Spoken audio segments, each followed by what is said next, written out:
Piece by piece, you see it. Mangled flesh, human bodies, limbs hanging from the trees, and then you know where they've gone. Jesus, is any of that easy? God, we never knew. It wasn't easy, Miguel. We never knew what really happened to you, Franco. It wasn't easy. I didn't feel that way. Ellen, please, stop, please. This conversation is absurd. I'll go to bed.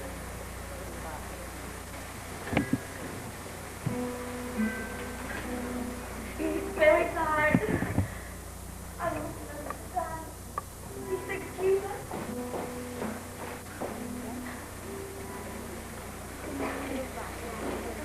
Boys will be boys. I don't want to talk about it. It upsets me more than you can imagine.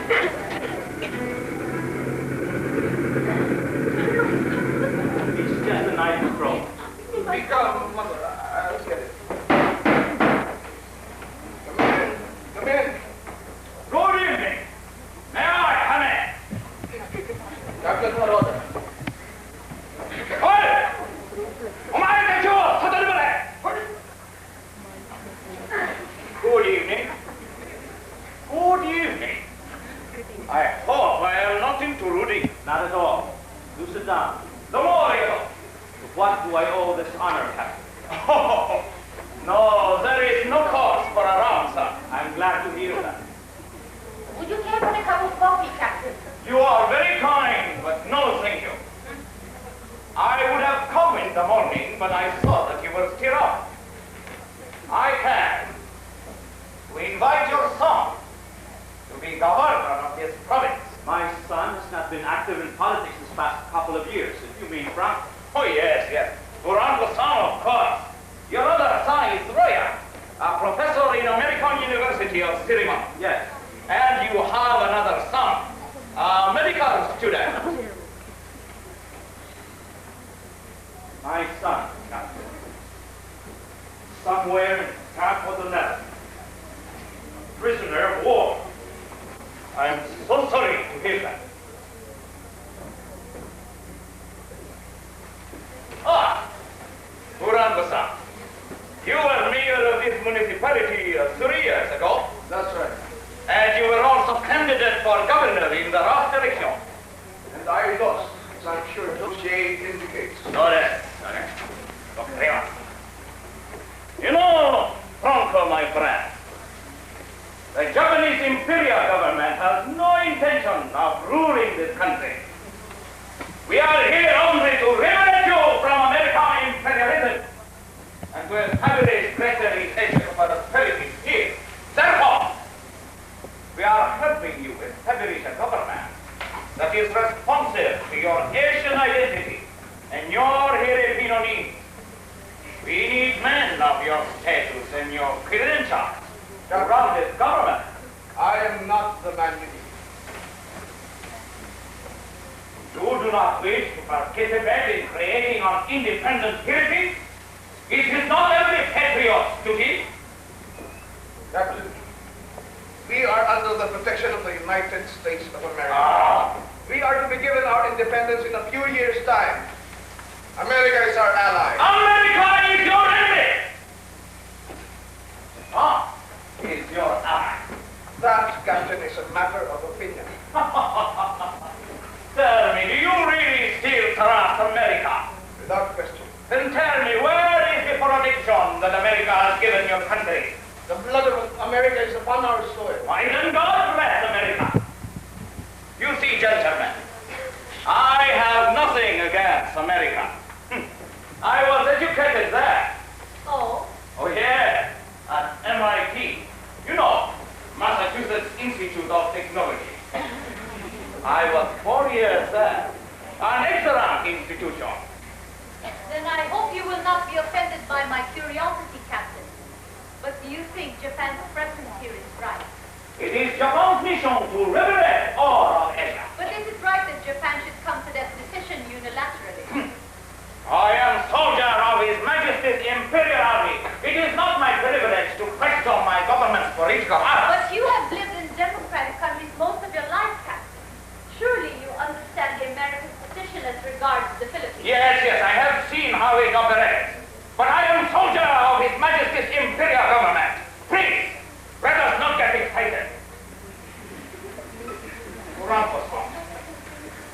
I was saying, it is Japan's wish to see a free government established in this country.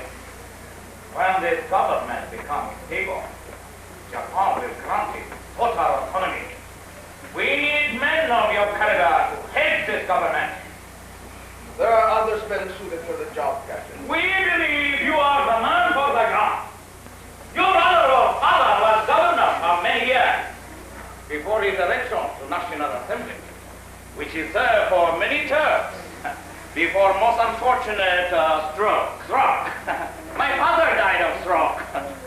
Some tea, Captain.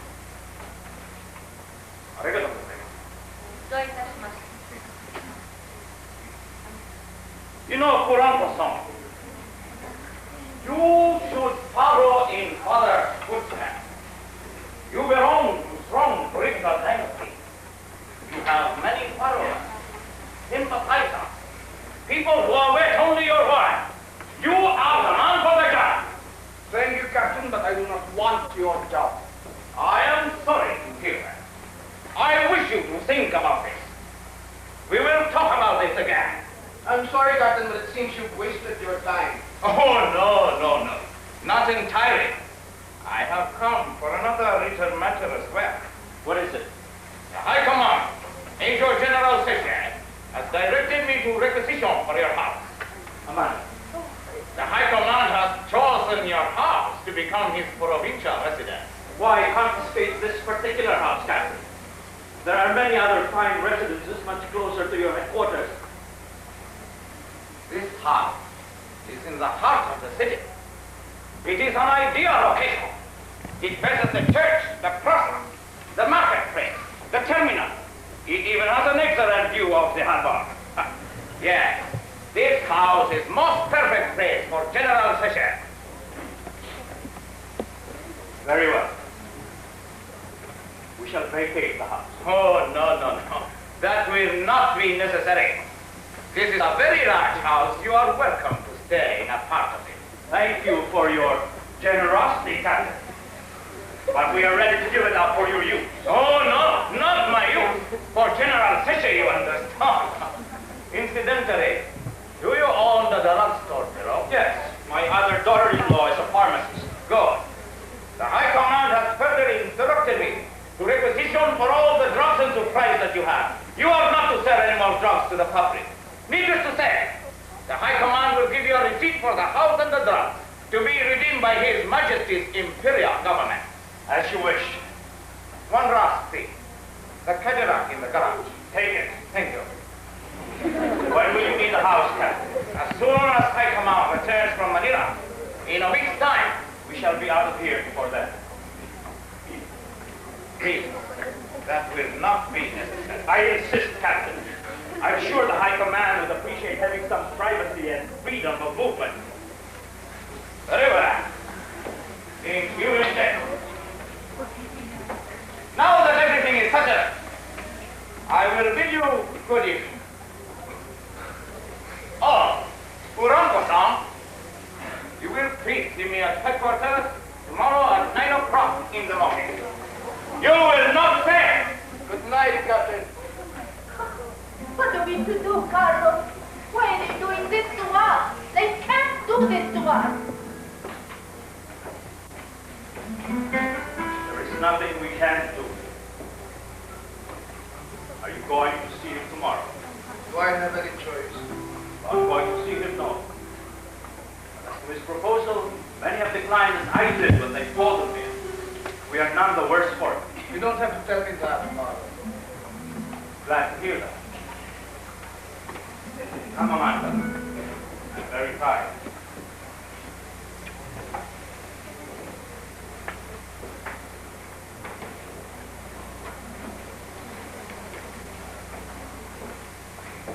Bravo, you will not do it. What?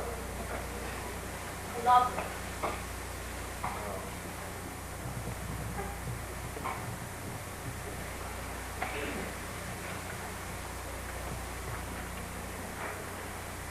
Let's go to bed. You go on up ahead, Kristen. Late. You go on ahead.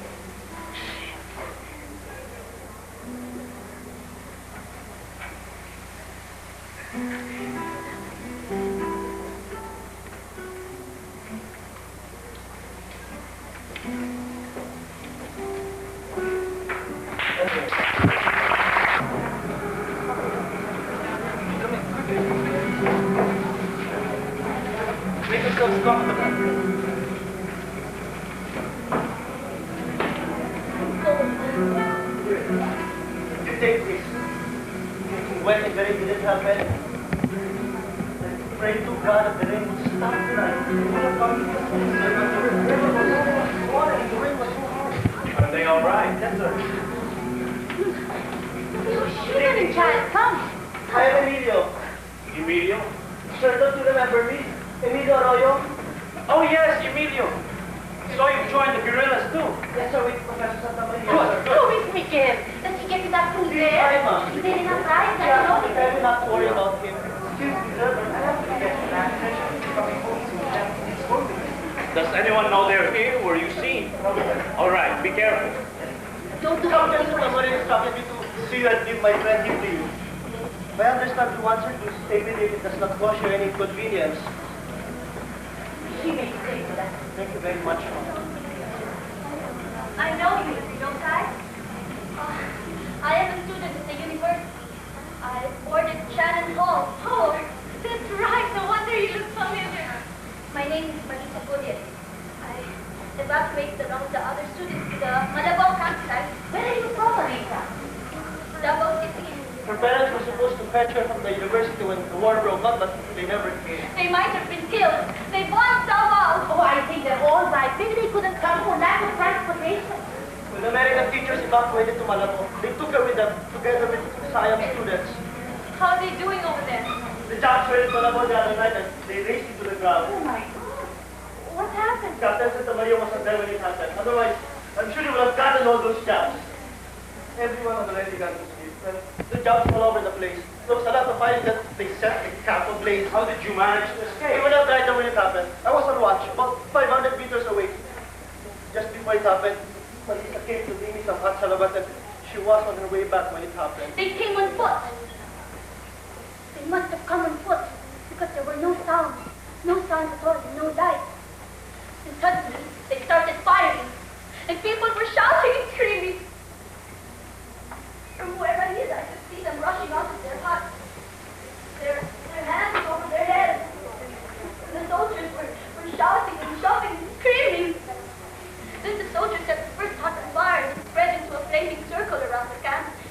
There were some forms rushing through the flames, burning and screaming, and falling like firewood. The soldiers tied the hands of all those who were captured and bound them all together like a human snake, and they were taken down. You poor child. You're lucky they didn't see. They took everyone away. Who? The two girls from Siam. Sirani and Dulaang. Mr. Wynn, Miss Rogers, Miss Bullard, Miss Latamana, Miss Williams, Professor Adams, his wife, his little daughter. All the others are dead. Who were they?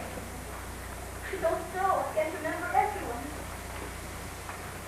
Oh, Miss Thorndyke. She was lying on the grass with holes all over her body. Sarah? You knew her?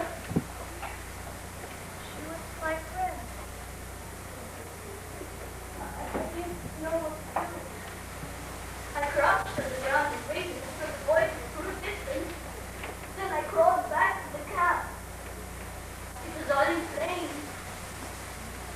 Suddenly I felt something warm around, soft and warm. And when I looked, I saw the dim, misshapen form sprawled before me on the grass. It was Miss Thorndyke. Her arms were still warm.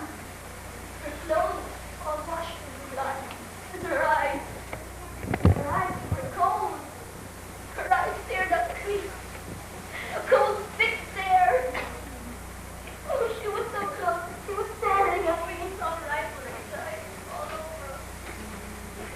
Here now, you're safe. There's nothing to say. When they got to her, she was still sitting on the ground, waiting Miss Thorndyke. Where is Miguel now? He went back to Dulaang with the others. He instructed me to see you and leave Marisa here with you. Emilio? Have you eaten? Not You yet, must sir. be stop! Christy. No, thank you very No, much. no, no. There's You time. must sit down and have a decent meal. Hurry, Christy. You're very kind, ma'am, but I have to get back. I won't be able to Let's catch just up with the wrap it up. others. You mean you have to go back right away tonight? Yes, sir. It's the best time, sir. It's still hot. Thank you very much, ma'am. This more than enough. I hope you won't bite Marisa's staying here with you. It's no place for a girl up there in the mountains. Oh, we know. We're happy to be of help.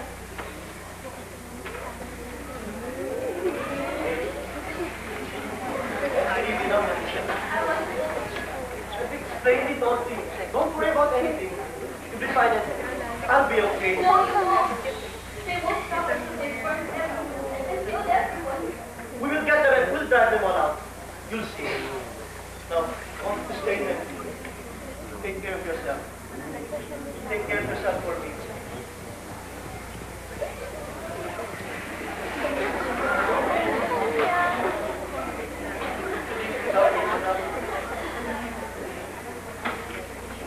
Goodbye, my son. Sir, Mom, thank you. Here. Thank you for everything. We'll take good care of her. You must have something. No. My son photos. A glass of milk. Someone brought me downstairs house this morning. I'll take care of it. Yes, please. I think a nice warm bath to do her good. Don't you think so? Come, Marita, I'll let you do things.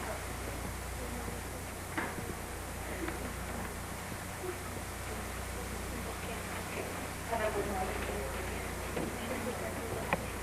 Here we are, Amanda. In our late years, a couple of refugees. It's strange, isn't it, having to make do like this? We don't deserve this. I'm not complaining. All the same, it's true. Here we are, we had 3 grown sons. We tried to teach them well, didn't we? Gave them the best that we could offer. I don't know, Amanda. Good evening, Mother. I thought it was the captain. Advertised might as well be. Uncalled for. This visit's uncalled for. Father, I see that my visit is embarrassing. No doubt you think it's best that I should stop coming here. That is a brilliant thought. Father, you're being unreasonable. Unreasonable. Father, when did you open your eyes to the truth? The Japs have the power, have the organization and logistical skill to hold on here for years and years. This occupation is going to last a very long time, and your attitude will not help to see this period through comfortably. I can see your friends have taught you well. No, Father. No one has to teach me anything. I can see the enormity of the slaughter of our people and the intransigence of that government in exile. Precisely. They lock heads off like they're cutting cane, and yet you cooperate with these butchers. You aid and abet the enemy. I certainly do nothing of the sort, Father. I am simply cognizant of the need for us to minimize provoking the enemy at this particular time, because there is no point in resisting. Every time those guerrillas ambush a Japanese patrol, the High Command unleashes unspeakable reprisals. It's a vicious circle, and it's taking its toll upon our civilian population. How they have brainwashed you in so short a time appalls me. You're acting, thinking, speaking like a fool. Can't you see the Japs are using people like you to wage an ideological war against your own people? Father, I am in complete control of my reason. In Manila, countless political leaders have seen the futility of further resistance. Most of them are your peers in the National Assembly. They're your partymen. Can they all be wrong? They're all misled. Some of them may be wrong or cowardly or even ambitious. Some of them may even be patriotic and sincere, but none of that matters. Because for one singular act, their motives are open to question and their honor fallen to disrepute. How is that so? It is one thing, Father, to pledge allegiance to the enemy for whatever base or noble ends one might have in mind. And it is quite another to simply see things as they really are, to accept defeat when it is necessary, not only then, but when it is inevitable and in fact a fait accompli, and to assume a posture that would allow for social survival. Even if this posture be treasonable. But is it reasonable, Father? Is it reasonable to believe that civil government must go on despite enemy occupation? People are needed to maintain a semblance of normality in these abnormal times. Father, you're blinded by your prejudice. That's why you don't see the difference between what are essentially civil matters and what are reasonable acts, or else you would not impute reason to what I am doing. Father, I'm merely trying to create a sense of order in the midst of chaos, and for you to speak to me as if I were a terrorist, the worst kind of injustice. There is nothing more vicious or unjust than a son who dishonors his father's name. You have wearied me with your propensity for misdeeds. Shame your lineage, son. Shame the womb that bore you. Carlos. You shame me. Oh, Carlos, please. Father,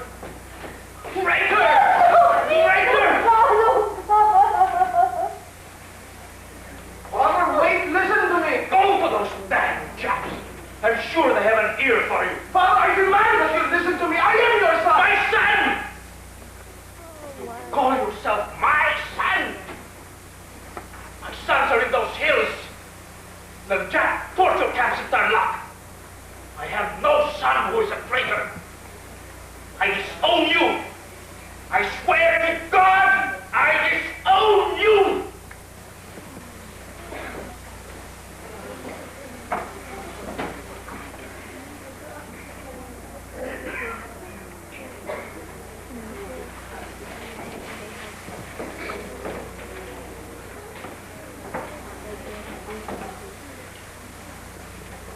I thought I heard you.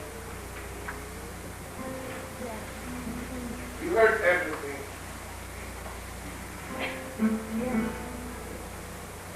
So that's that.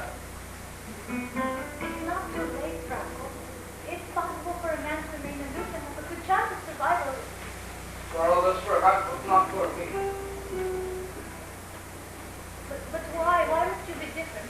Father declined to cooperate and they have left him alone. Others have declined and they're alive. Where? Father was simply lucky. He is past his prime. As for the others, they were allowed to decline because in the first place, they lacked the individual base of power necessary in the restructuring of political life. But for me, one man's private dilemma has now become a public one. It's best that I do what I am doing. So you would be governor at any cost? God, Franco. Your being governor at this time is utterly short of meaning or prestige.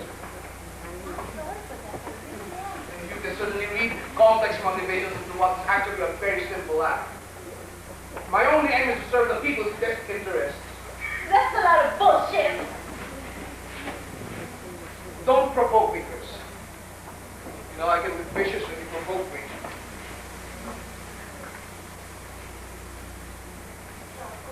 I don't know what to say to you anymore. I can't understand you anymore.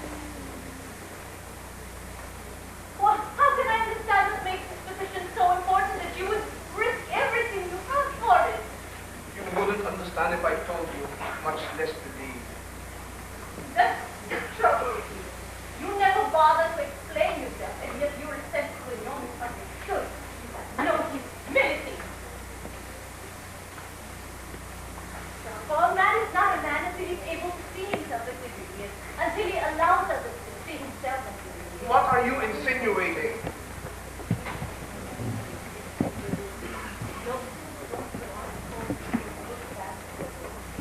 I know I haven't been much of a wife since things started happening, but I want to understand what it's doing to us, what is happening to us. What's the use? You're no longer the same person. I never thought for a moment you'd ever leave me, Christy.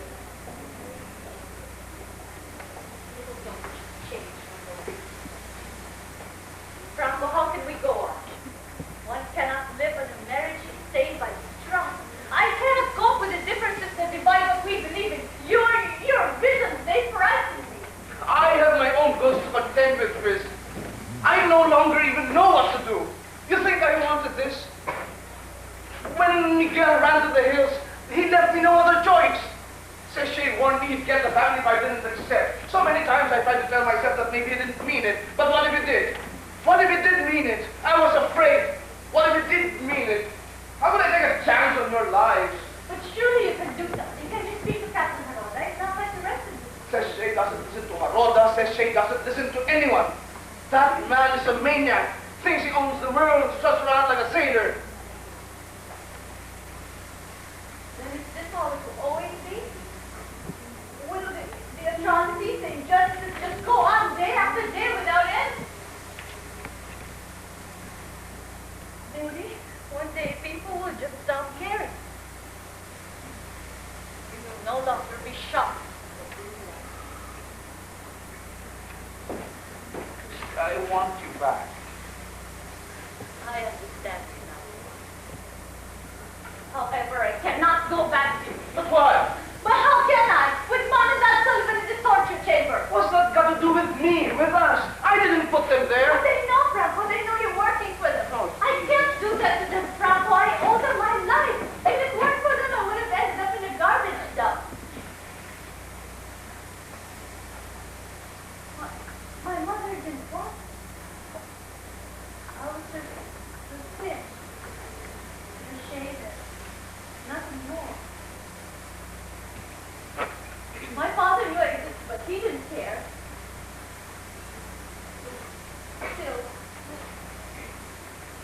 being innocent makes us long for a natural birth, so when I was in college, I started inquiring about my mother, but I never found her. So I wanted to look for my father instead. I thought I had my chance when Mom and Dad Sullivan sent me to UCLA for my master's degree. I was able to contact him through love. He was teaching Oriental Studies in one of the universities of New York. He told me I could come over for spring vacation.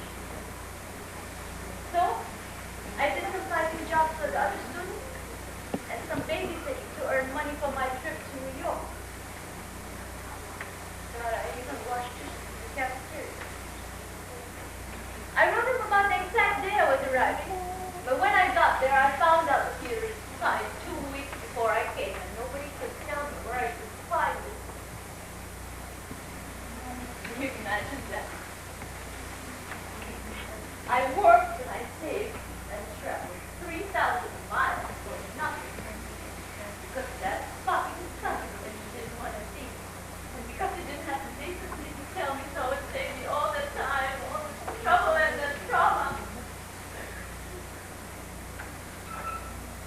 My parents I had.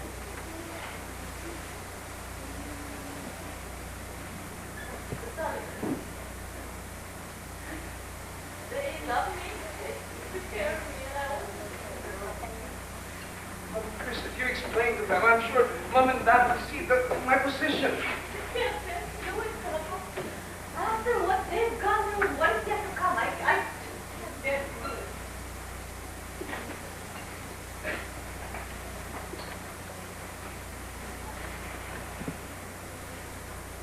But you can get them out for me.